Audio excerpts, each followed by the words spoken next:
Justin, how impressed have you been with how JJ has handled last week till now, kind of, bouncing back, getting ready for Green Bay, first time at Lambeau, all of that? I feel like he handled it, very well. Just, not really thinking about the negatives, not really thinking about the past, game. Just kind of moving forward and, more focused on how he can improve. How can he better operate the offense and, of course, lead us to more touchdowns and more drives to eventually win the game at the end of the day. So just talking to him and being on his shoulder, just making sure that mentally he's got his head on right. And I just know with all of the criticism and all of the hateful messages he's probably been getting, he can cut on the TV on SportsCenter. They can talk negatively about him. So just trying to be that person for him that he can always lean on and talk to. But it's just all about just coming out here with that mindset of getting better and taking one play at a time, one day at a time, and ultimately just coming into the game with that focus at a high level and just do what he's been doing his whole entire career. Sorry.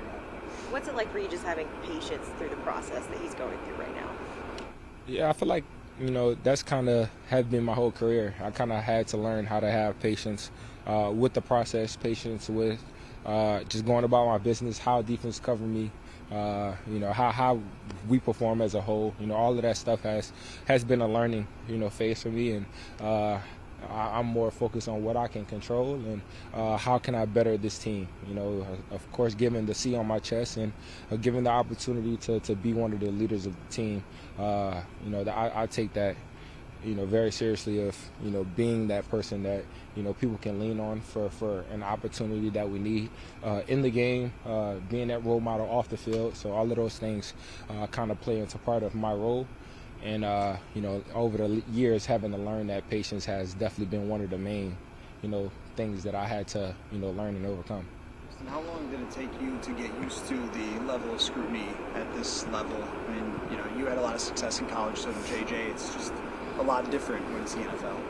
Yeah, it's a little bit different for sure, and that's something that I kind of talk with JJ about. I told him that I can relate to him in a lot of ways, but fortunately, my career has been good and individually. So I really haven't had too much of that criticism and the hatred messages, but I get them from time to time. And I kind of explain to him about my role on this team, about just being one of the faces of the league and having so much expectation and so much pressure on you. So I definitely know how he feels and what he feels going into the game, going into the week, seeing those different messages. So just kind of chopping it up with him and letting him know he's not the only one.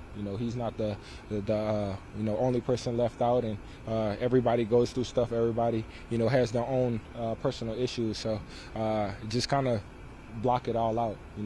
Allow yourself to come here and allow this place to be a sanctuary for you, to lean on your brothers, to talk to your brothers about anything, and allow us to help him in any way we can.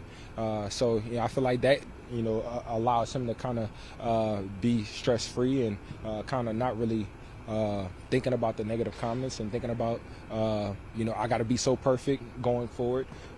It's just him still being the same way. It's just all about the process in doing that. It's a process of getting better every single day in practice, every single rep, the details, the footwork.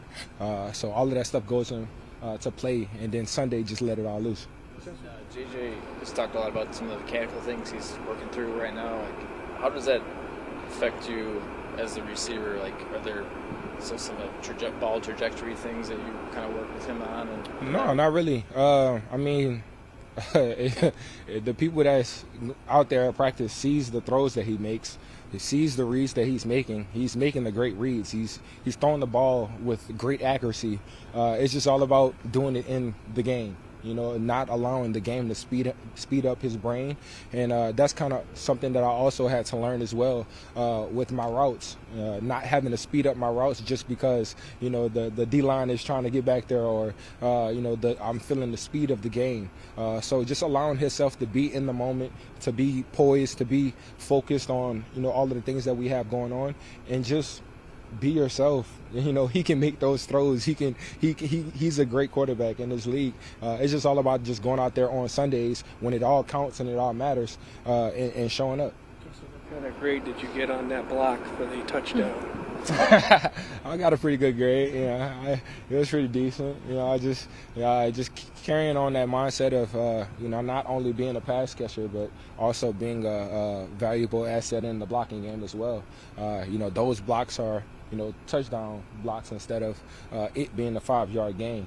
So just being in that and just making that block for my teammate to get in the end zone, that's what it's all about. That wasn't just a guy you hit. I mean, that's a pretty good safety. Do you think you caught him off guard with the? It seemed like he wasn't expecting probably that. Probably so. Not too many people really expect that physicality out of me. With the way I look, just my role on the team. People just think that I'm just a route runner and I don't really care about the run game. So it get dirty sometimes. Celebrated like you had caught a touchdown. Sometimes you got. Oh, for sure. We scoring and we're getting closer to to where we would like to be, and that was the first touchdown of the game. So, and then I was a valuable role in that without even touching the ball. So those are definitely plays that get me excited, and I'm already knowing my receiver coach Coach Keenan was the most excited for me for making that block. So. That's kind of something I always want to put on film and always want to show my teammates that I'm out there blocking for them. Is that your first flex after a block? Nah. Hey, we block over here, man. We have plenty of blocks on the tape, man. So it's always just great to feel that in that moment we needed that touchdown, to get closer to getting the league. And just creating that block on the safety to kind of get two people out of the play. That's definitely something that deserves the celebration. So they counted you 24. You kind of got his way Oh, too. for sure. So that's a 2 for 1. 2 for 1. You said experience at Lambeau Field. What are your impressions of it? How much fun is it to play in it? What does it do for you?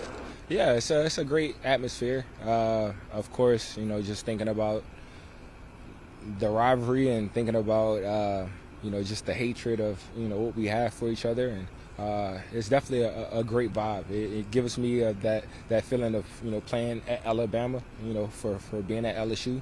It gives me that same type of vibe. So it's always great going down there. I hate when it's cold, but it's a part of it, and I feel like that's the history behind it. So it's great going down there, and these past 2 times we won. So to go back in there and to get another victory would be big for us. Justin, you said that people criticize you or have criticized you. What are they criticizing you about? Just the things that they can criticize me on. So it's not too much, but of course, they don't like seeing everybody at the top of their game all the time. So it could be a drop pass, or it can be a bad route or anything. Just anything that people try to really criticize you on nowadays. They don't really love to see a player be the best at their game all the time. So it comes with it. I feel like everyone that has been a part of this league has been criticized at some point in time. It's just all about not really worrying about it, not really focusing on it, and moving forward with what you have going on. Those people have really no effect on what you have going on with your day-to-day routine and day-to-day process and what you do in the game and all of that stuff. So it really truly doesn't even matter. Packers corners, Valentine and Nixon. Yeah, they're great. I feel like they are great players. With the history of how they've been playing us and what they have been doing for their organization, it has been good. So with that mindset and their aggression and their competitiveness, we always feel confident. We always ready for that type of matchup and that competitive matchup. So we're confident going forward. On Monday, Thielen was talking about in that 2-minute drill where you guys had 5 completions, ended up with the culminating in that touchdown. That JJ proved to the teammates what he was made of. Okay. What is it about maybe being in that situation, the 2-minute drill, the hurry up offense, or what is it that he proved something to you, like in terms of maybe a bright spot in that? Yeah, I mean, he didn't really prove it to me. That's something that we've been working on since, OTAs and even last year of him being healthy. That's something that, we kind of live off of the rage menu and going fast, and especially before the half, late in the game. That has been winning us games, previously. So, just going fast, getting the defense tired and not really ready for the quick snaps and the hurry up offense. So it's just all about the quick throws and just getting it in and out of his hands and allow us to create those yards after catch, getting those first downs on the second down, and just allowing us to extend the drives and allow him to have so many different opportunities that and different places that he can go with the ball. I feel like it kind of works out for everyone, and it gets us kind of on the heels of the defense that is not really expecting us to go fast and with that tempo, plugging the short routes and getting the ball downfield. Thank y'all. Thanks.